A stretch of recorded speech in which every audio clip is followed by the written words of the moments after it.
talkSPORT will join the social media boycott announced by English football in response to the ongoing and sustained discriminatory abuse received online by players and many others connecting to football. talkSPORT and talkSPORT 2 will not publish any content across their social media channels starting from 3 p.m. on Friday until Tuesday, May the 4th. And if you follow us on social media, you'll know just how much content that is.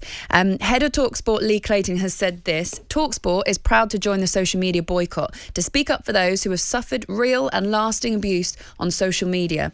talkSPORT's social media is an important part of our multimedia offering with 5.6 million followers across our social platforms. Now this is the time to stand with the football community against hate. Racism is, of course, a big part of this boycott, but it also spans sexism, hateful and hostile content, discrimination and general abuse too.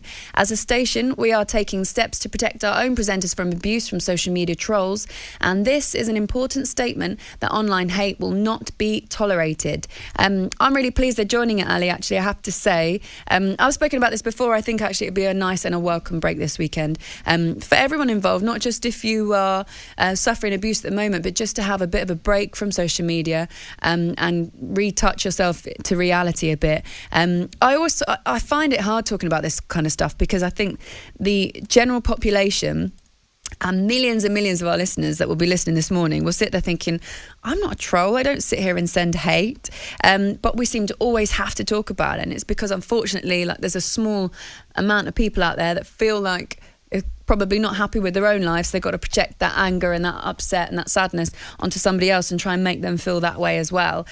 One thing that was in that statement which I thought was really sort of touched a nerve with me actually was where he said that, this is what Lee Clayton said, standing up for people who've suffered real and lasting abuse on social media.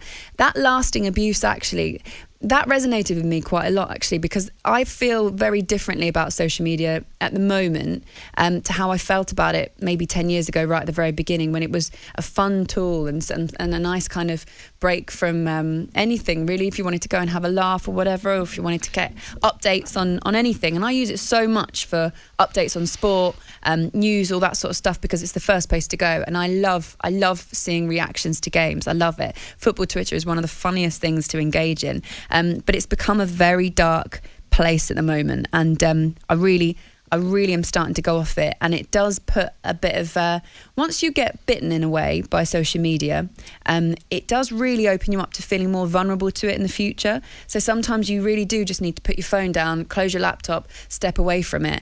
But unfortunately, that's not the answer long term.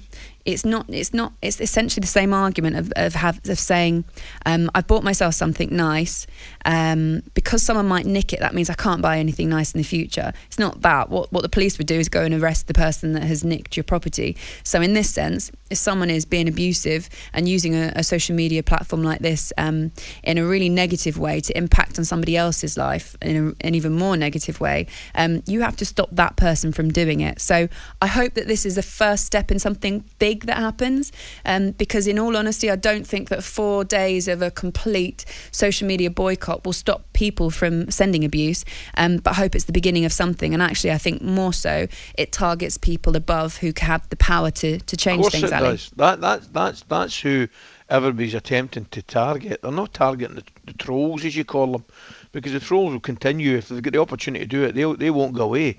They'll continue to do it. You have to do something about it. You have to, attack the business, if you like, right at its centre, right at its heartbeat, and the heartbeat of the companies. The trolls aren't the heartbeat. The trolls are just attached to it, and they're like parasites. They live off it.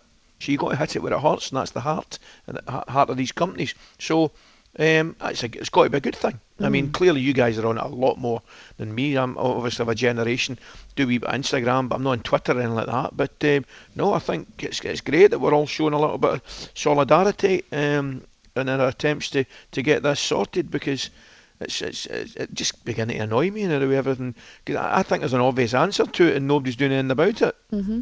Gabby Ogbonhor actually deleted his Twitter account altogether because he'd had so much abuse, and it was racial abuse. It was very deep, very upsetting for him, and probably his family as well, to see something like that. He just got rid of it. He got rid of it completely, and I feel like he shouldn't have had to do that. I think he was obviously forced to do that. He's going to join us at 8 o'clock today until 10 a.m.